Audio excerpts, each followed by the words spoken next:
Hello मेरे प्यारे बच्चों, स्वागत है आप सभी का आपके अपने प्यारे से यूट्यूब चैनल स्पाई स्टडी पर। कैसे हो मेरे प्यारे बच्चों? तो चलिए, उम्मीद है बहुत ही अच्छे होंगे ऐसी ठंड में। तो आज हम उन सवालों को लेकर आए हैं जो पेपर में आपको 8 नंबर के देखने को मिलते हैं। तो आज हम उन सवाल को सोल्व करेंगे और बहुत ही इजी तरीके से। तो चलिए क्वेश्चन की शुरुआत करते हैं।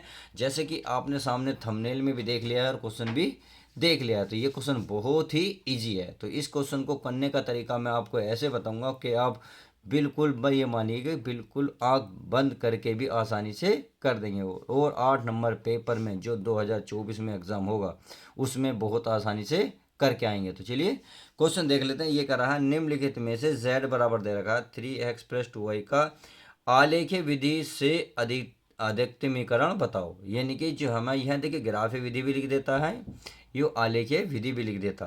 तो इसमें z बराबर दिया है और हमारे सामने इक्वेशन दी है। एक इक्वेशन है 5x+2y greater than and equal भी है 10 और 3x+5y ग्रेटर देन इक्वल भी है 15। तो और ये x की वैल्यू भी दे रखी है, y की भी। यानी कि देखिए, अगर इन्हें थोड़ी देर को हम क्या मान लें, इन्हें क्या मान लें, हम जीरो मान लें। क्या मान लें मेरे प्यारे बच्चों? जीरो मान लो। तो मैं ये लिख सकता हूँ, देखिए मैं यहाँ ये लिख सकता हूँ।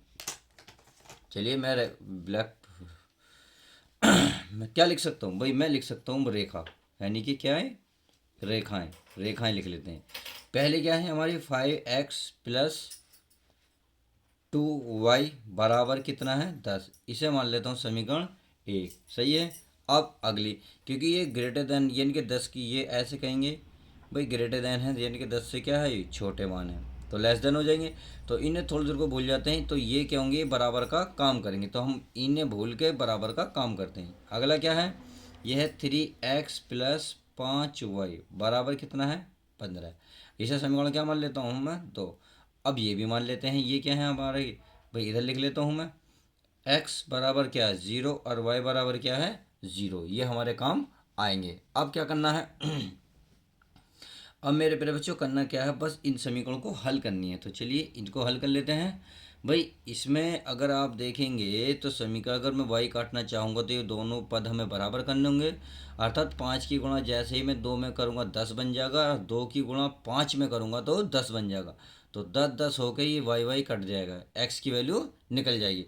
तो ऐसे करने के लिए हमें क्या करना पड़ेगा, 5 की गुणा समीकरण 1 में पूरे में करनी पड़ेगी, तथा 2 की गुणा इस समीकरण 2 में सारे में करनी पड़ेगी। तो वो हम लिख लेते हैं।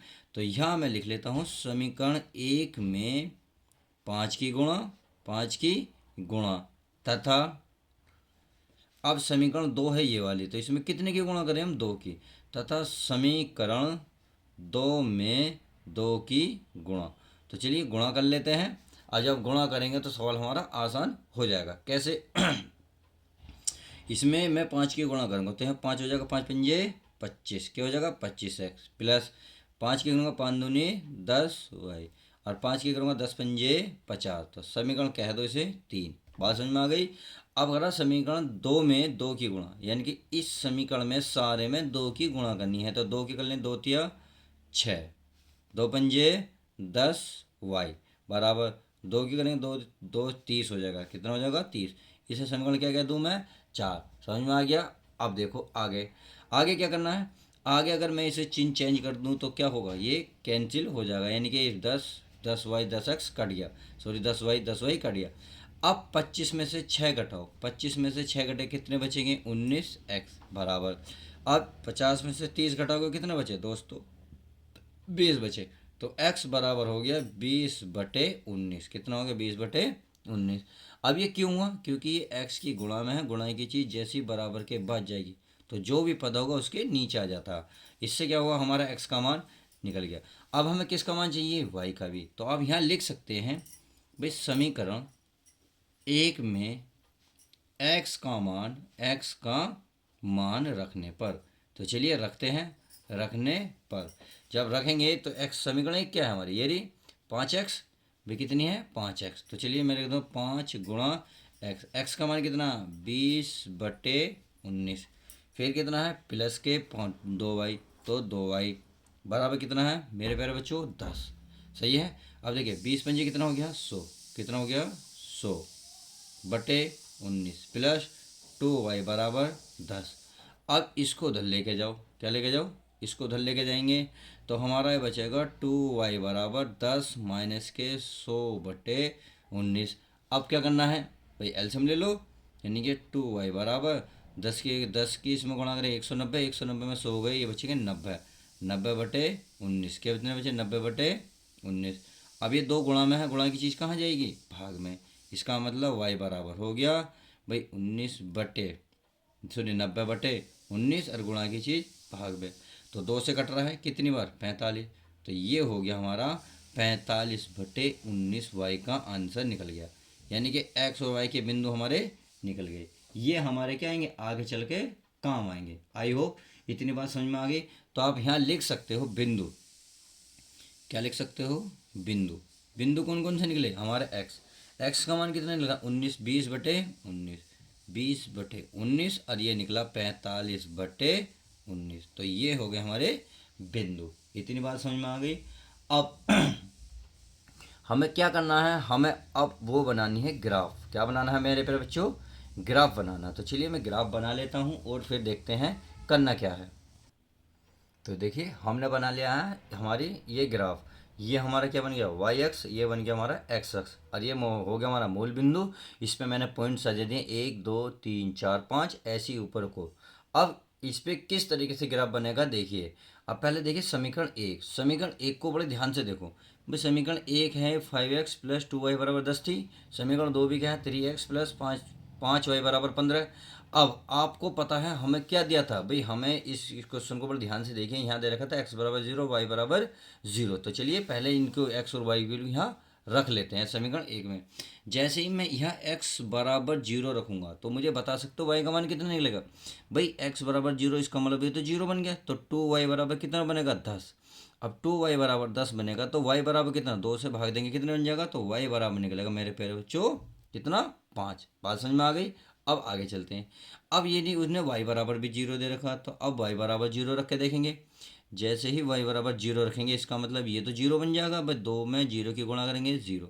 तो 5x बराबर क्या होता है 10। तो 5 से 10 को भाग देंगे कितना मान निकलेगा 2। किसका मान निकलेगा, x का मान निकलेगा 2। तो हमें दो बिंदु प्राप्त हुए, कौन कौन से, चलिए लिख लेते हैं भाई। बिंदु एक मिला x का मान 0, एक का मिला 5। इतनी बात समझ में आ गई।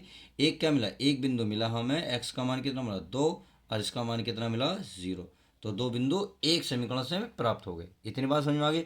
अब इस बिंदु को इस ग्राफ पर सजा लेते हैं। कैसे, देखिए x का मान क्या 0 और y का मान कितना 5। यानी कि x का मान देखो ये वाला, तो ये तो 0 तो ये तो यहीं रहेगा। y का मान 5, तो 1 2 3 4 5। तो ये जो है यहाँ और ये यहाँ है। चलिए इतनी बात समझ में आ गई। अब आगे चलते हैं। तो ये कौन सा बिंदु था, ये था हमारा 0,5, यानी कि 0,5। इतने बिंदु लिख दिया। अब आगे देखेंगे ये 2,0, यानी कि x का मान कितना 2 और y का मान 0। तो 2 का मान 1 2, इसका मतलब y का मान x का मान कितना है 2।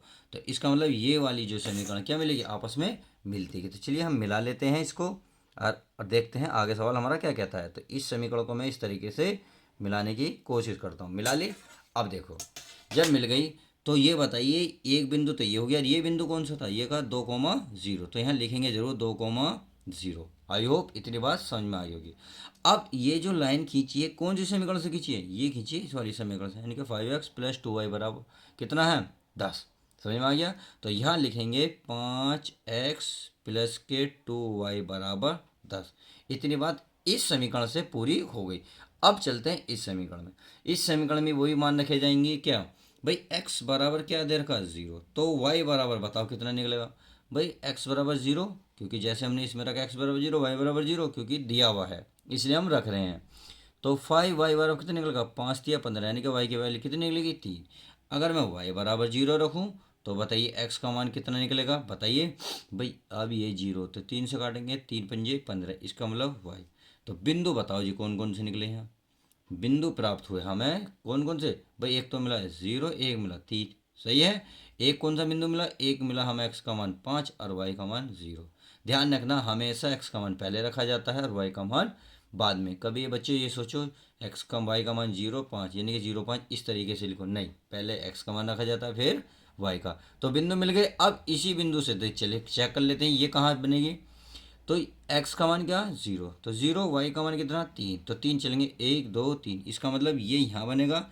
चलिए कौन सा बिंदु है ये, 0,3। इतनी बात समझ में आ गई, आ गया। ये है हमारा 5 - 0, इनके 5 है और x का मान, तो x का मान भाई 2 13 3 4 5, 5 ये रहा और ये 0, इसका मतलब ये वाली जो मिलेगी आपस में मिल जाएगी। तो चलिए मिला लेते हैं हम, इसको देख लेते हैं और किस तरीके से ये बनेगा। तो आई होप इतनी बात समझ में आ रही होगी कि इस तरीके से ये मिल जाएगा। अब कौन सी समीकरण से बना है ये रेखा बनी है हमारी, समीकरण बनी है कितनी है, 3x + 5y = 15। बात समझ में आ गई। तो देखिए ये जरूर लिखेंगे जो लाइन खींच रहे हो कौन से समीकरण से तरे है वो। अब आपने देखा ये एक दूसरे को कहीं इंटरसेक्ट कर रही है, यानी कि काट रही हैं। जहाँ ये काटेंगे कौन कौन से दोनों समीकरण, तो यहाँ एक्स वाई के बिंदु निकलते हैं और इसीलिए मैंने पहले ही बिंदु निकाल लिए एक्स वाई के, कितने, 20/19 और 45/19। इसका मतलब यहाँ जो बिंदु आएंगे ये आएंगे 20/19 और आएगा 45/19। तो इतनी बात आई होप क्लियर हो गई। अब इसकी बात आती है शैडो की, यानी कि शैडो कहाँ बनेगी, परछाई कहाँ बनेगी। देखिए ध्यान रखना ए भाई, एक्स का मान तो 0, यानी कि बड़े बड़े चल रहे हैं कितने, तो इसका मतलब ये तो ऊपर को जाएगा, क्लियर है, ऊपर को जाएगा। अब यहाँ से पता चलेगा ये ऊपर जाएगा या नीचे जाएगा। अब आपको देखनी पड़ेगी समीकरण जो स्टार्टिंग में इसने दी थी। देखिए क्या दी थी, यहाँ दे रखी है 5x 2y = 0। इसका मतलब है 10 से ये मान सारे छोटे छोटे हैं, यानी कि जो समीकरण होगी इससे छोटे छोटे होंगे। इसका मतलब छोटा का मतलब है भाई मान बड़े नहीं होने चाहिए 10 से, तो इसका मतलब है देखिए अगर ऊपर को बनाएंगे तो इसका मतलब ये बढ़ती जा रही है, समीकरण बढ़ जाएगी, बट उसने कहा छोटे, तो इसका मतलब इसकी जो है बात इधर को बनेगी, सही है। ऐसे ही उसने कहा था इधर वाला ही छोटा है तो ये भी छोटा, इसका मतलब ये वाली जो परछाई है आपकी ये बनेगी, तो ये वाली। अब इस परछाई में आपके जो जो पॉइंट छू रहे हैं, यानी कि मान लेते हैं बिंदु ओ है, ये बिंदु मान लेता हूँ ए है, ये हमारा कौन सा मेरे प्यारे बच्चों बी है, ये मान लेता हूँ मैं सी है, और ये मान लेता हूँ डी है, और ये मान लेता हूँ मैं ई है, सही है। अब इसमें खुद बताएं इसमें कौन कौन से पॉइंट हैं जो इस शैडो को छू रहे हैं, बिंदु ओ, ए, बी और सी, यानी कि यही तो छू रहे हैं। इन बिंदु से हमें कोई मतलब नहीं, इन्हें तो सिर्फ इसलिए बनाया ताकि ये रेखा सीधी खींची जा सके। तो आई होप इतनी बात समझ में आ गई होगी। तो ये जो शैडो वाले, अब इसी से अधिकतम का पता चल जाएगा। अब चलिए तो लिख लेते हैं एक चीज़, तो चलिए मैं ऊपर को लिख लेता हूँ थोड़ा सा जहाँ कुछ जगह है, कैसे, तो यहाँ मैं एक हिंदी लिख लेता हूँ, एक हिंदी। हिंदी क्या लिखनी है भाई, यहाँ हिंदी में लिख लूँ, यहाँ लिख रहा हुआ है, देखिए हमने ये लिख लिया है। अब हम कोणीय बिंदुओं पर z का मान प्राप्त करेंगे, तो एक तरफ कोणीय बिंदु लिखेंगे, एक z बराबर, क्योंकि हमें कोणीय बिंदुओं पर z का मान प्राप्त करना है, क्योंकि z बराबर देखिए दिया है इसमें, z बराबर दिया 3x + 2y, तो हमने लिखा।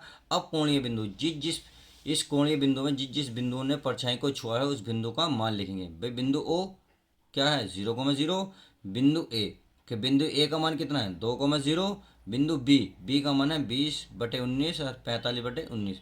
ऐसी बिंदु सी का मान है 0, कितना है 3, तो इन तीनों बिंदुओं को वहाँ रख लेते हैं। तो चलिए रखते हैं। भाई बिंदु ओ था हमारा 0,0, सही है। अब आप खुद बताएं ये स्टार्टिंग वाला x का मान है, ये y का मान है, इसका मतलब x y का मान इसमें क्या रखेंगे हम 0। तो चलिए z बराबर कितना मान निकल जाता है चेक कर लेते हैं। भाई अगर मैं 0 रखूँगा तो क्या मिलेगा, z बराबर क्या मिल जाएगा 0, क्योंकि x चाहे आप चेक कर लें 3 × 0 + 2 × 0, तो जब भी क्या आएगा सारा 0 ही आएगा। अब बिंदु ए देख लेते हैं। बिंदु ए के क्या पॉइंट थे, बिंदु ए के जो पॉइंट आपको प्राप्त होते ये होते 2,0। इसका मतलब है x के स्थान पर 2 रखोगे और y के स्थान पर 0, तो चलिए रख लेते हैं। भाई 3 × 2 प्लस यहाँ 2 × y का मान कितना है 0, तो 0, तो 2 तिया कितने हो गए 6, क्योंकि ये तो बन गया 0, ये बन गया 6, तो इसका मतलब बिंदु कितना प्राप्त होगा मैं 6। इतनी बात समझ में आई। अब बिंदु देख लेते हैं बी। तो बी बिंदु क्या दे रखा, बी बिंदु दे रखा था मैं, तुम्हें पता ही है कि 20/19 और 45/19 ये बिंदु इसमें दे रखे थे। अब आप यहीं रख लेते हैं x का मान 20/19 और y का मान 45/19। चलिए इसमें रख लेते हैं। बस 3 गुणा कितना है ये x का मान कितना है मेरे प्यारे बच्चों 20 20/19 प्लस वाई का मान यानी कि 2 × 45/19। अब आप खुद बताएं भाई, 30 20 से कितने हो गए 60, यानी कि 60/19 कितने हो गए 60/19। अब ये 45 दूनी 90, ये हो गए 90/19। तो आपने देखा एलसीएम क्या है, बिल्कुल सेम है, तो इसका मतलब ऊपर वाले जुड़ जाएंगे। 90 और 60 कितने में 150, यानी कि 150/19। सही है। अब चलिए ये निकल गया किसका, बी का बिंदु। अब निकाल लेते हैं हम सी, क्योंकि सी भी तो उसको टच करता था परछाई को। तो सी बराबर क्या है, सी बराबर था 0,3, सी बराबर 0,3। तो इसका मतलब जेड का मान इसमें रख लेते हैं। कैसे, इसमें रखूँगा मैं 3 × एक्स का मान क्या 0 प्लस 2 गुणा वाई का मान कितना 3। तो इसका मतलब ये तो हुआ 0, ये हुआ 2×3=6। अब इसमें कैसे पता करें कि अधिकतम कौन सा है, क्योंकि इसने ये पूछा आरेखीय विधि से अधिकतमीकरण बताओ। तो अधिकतमीकरण बताना है, देखिए ये बिंदु कितना आया 6, ये कितना आया 6, और ये कितना आया 0। अब इसका पता करना है कि ये 6 है या इससे ज़्यादा है। अब आप खुद बताएं, ये जो 150 अगर 19 से भाग दोगे तो 19×7 कितने होते हैं, 19×7 होते हैं 133, यानी कि 700 ऊपर बात जा रही है। इसका मतलब ये भाई, ये तो 6 है, ये तो 7 है। तो इसका मतलब मेरे प्यारे बच्चों ये है अधिकतम। तो यहाँ लिख जरूर देंगे कोष्ठक के अंदर, यहाँ लिखेंगे अधिकतम, अधिकतम। तो लिख दिया, इतनी बात लिख जरूर देना है, अधिकतम बस। अब इसके नीचे बस एक लाइन लिखनी है आपको कि अतः, अतः कोणीय मान यानी कि कोणीय बिंदु, कोणीय बिंदु कौन कौन सा, यह 20/19, लिख दिया। अब क्या करना है, पर यानी कि पर z का मान, z का मान 150/19 है, यानी कि यह कोण, इस पर तो आया हमारा कोण का मान सबसे अधिकतम वहाँ लिख दिया, तो इसलिए यहाँ ये वाली लाइन लिख देंगे। और यही आपका 100% 100% नंबर आ जाएगा। जितने नंबर का ये सवाल होगा इतने नंबर आपको मिल जाएंगे। तो आई होप आज की वीडियो बहुत पसंद आएगी, क्योंकि लॉन्ग क्वेश्चन था, थोड़ा सा टाइम लगा, बट क्वेश्चन समझ में आना चाहिए। इसलिए हम कहते हैं कि क्वेश्चन को समझो ना कि रटो। तो चलिए मिलते हैं किसी और यूनिक वीडियो के साथ। जब तक के लिए दोस्तों good bye, take care, love you guys.